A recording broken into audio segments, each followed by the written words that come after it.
Olá, meus irmãos, a paz do Senhor Jesus. Nós estamos continuando aqui o diálogo entre a serpente e Eva. Lembra que Deus deu a ordem e falou assim, olha, vocês podem comer de toda a árvore que está no jardim, mas daquela árvore do bem e do mal vocês não podem comer, porque o dia que comer, certamente vocês morrerão, ok? Aí nós vimos que Satanás, o que ele faz? Primeiro, ele questiona a palavra de Deus, foi assim que Deus disse, e depois o que ele faz? Ele exagera. Ele diz que Deus disse o seguinte, foi assim que Deus disse, vocês não podem comer de toda a árvore que está no jardim? É um exagero para trazer um ar de crueldade, onde Deus está simplesmente limitando as pessoas porque ele é cruel. Ah, não pode comer árvore nenhuma. Afinal de contas, se eles não comessem, eles morreriam, não é? E aí, ele tem um propósito com essa pergunta. Não foi uma pergunta tola, falar assim, uma pergunta que não vai ter resultado nenhum. Não, ela teve um resultado, ela tinha um propósito muito grande e o resultado está aqui. Ele pergunta, foi assim que Deus disse? Nós estamos em Gênesis 3, 1 ao 7. O verso onde Deus disse está em Gênesis 2, 16 e 17. Agora vamos para Gênesis 3, do 1 ao 7. É a parte do diálogo dessa série que nós estamos fazendo sobre o diálogo entre a serpente e Satanás. E disse a mulher à serpente, do fruto das árvores do jardim comeremos. Ou seja, Deus permitiu. Só que tem um detalhe. Ela omitiu, presta atenção. O diálogo começa aqui com um questionamento de Satanás, um exagero, toda árvore não pode comer, é um exagero proposital. E agora, quando ele obtém a resposta de Eva, ele começa a ver que Eva não estava com aquela mensagem toda gravada na mente. Ela diz, do fruto das árvores do jardim comeremos. Aqui ela omitiu a palavra livremente, porque Deus falou assim, de toda a árvore do jardim comerás livremente. E essa palavra é importante, porque se ela omite, ela diminui a noção da bondade de Deus. A bênção de Deus era livre. Vocês podem comer livremente, comer à vontade. Ela fala, comeremos. Mas isso diminui a bondade de Deus. Então, quando a gente começa a questionar ou esquecer da graça e da bondade de Deus, fica mais fácil desobedecer à vontade de Deus. Entendeu? Quando você começa a esquecer a bondade e a graça de Deus, fica mais fácil desobedecer à vontade de Deus. E aí, Satanás já tem aqui uma brecha. Opa, ela esqueceu de falar o livremente. Então ela diz, dos frutos das árvores do jardim comeremos, mas do fruto da árvore que está no meio do jardim, disse Deus, não comereis dele, nem nele tocareis. Pode ser que Deus tinha dito isso, mas não está escrito isso. Então, de certo modo, Eva acrescentou, além dela omitir, agora ela acrescentou, algumas coisas à palavra de Deus.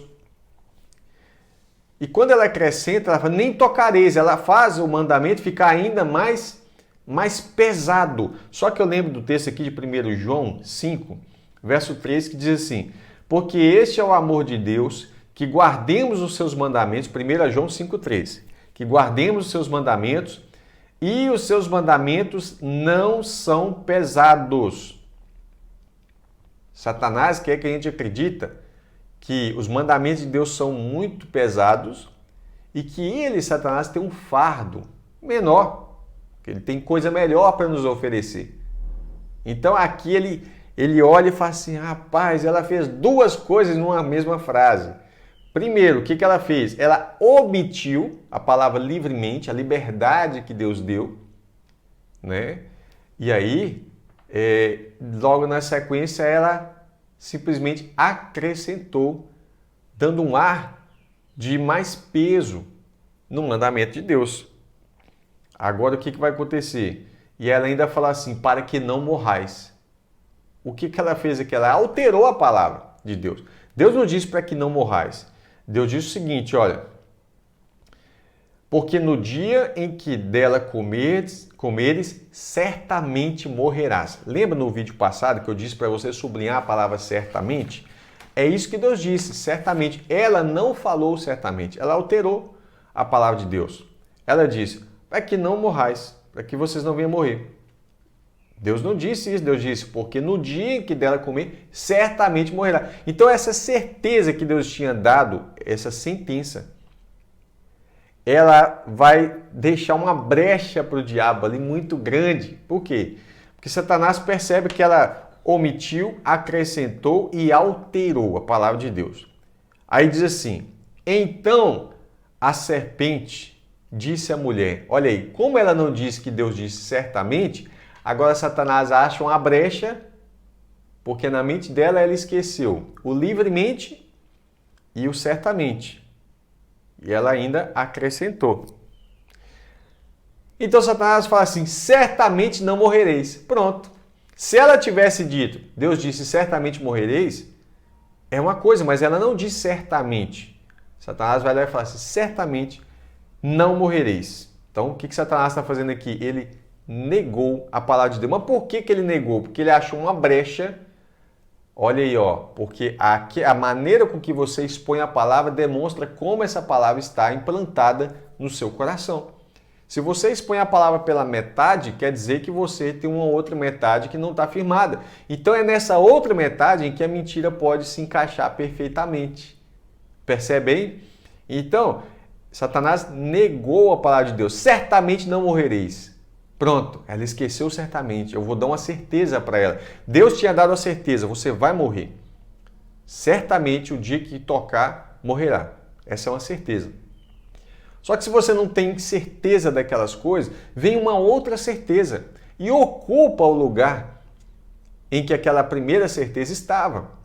Então o que aconteceu aqui? A serpente disse à mulher, certamente não morrereis. Oh!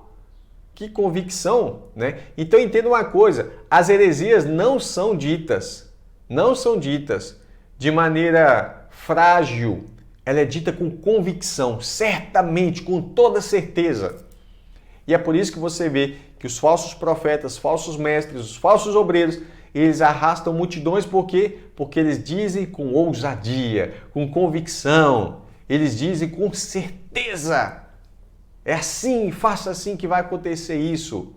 Percebe a estratégia da serpente? Por quê? Porque as pessoas se esquecem da certeza da palavra de Deus e passam a ouvir certezas mudadas, trocaram a verdade de Deus em mentiras, mas fala com convicção. E essa convicção é que convence os corações que não estão firmados na palavra de Deus.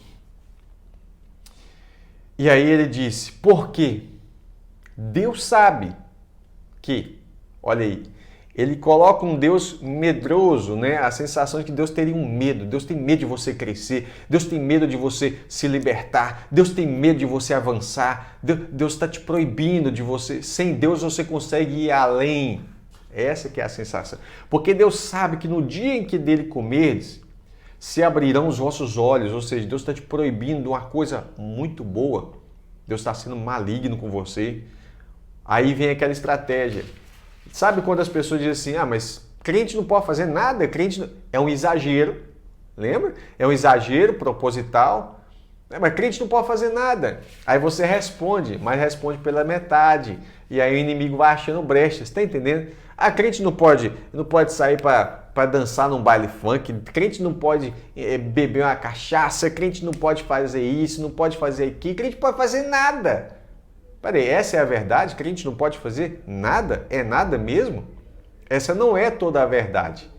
Essa é uma meia-verdade que ela está vindo camuflada com o objetivo de te atingir. E aí, quando você se sente atingido, seduzido pela liberdade, falsa liberdade, que esses homens pregam, eles vão... A Bíblia fala que eles pregam uma verdade, mas estando eles mesmos presos na corrupção.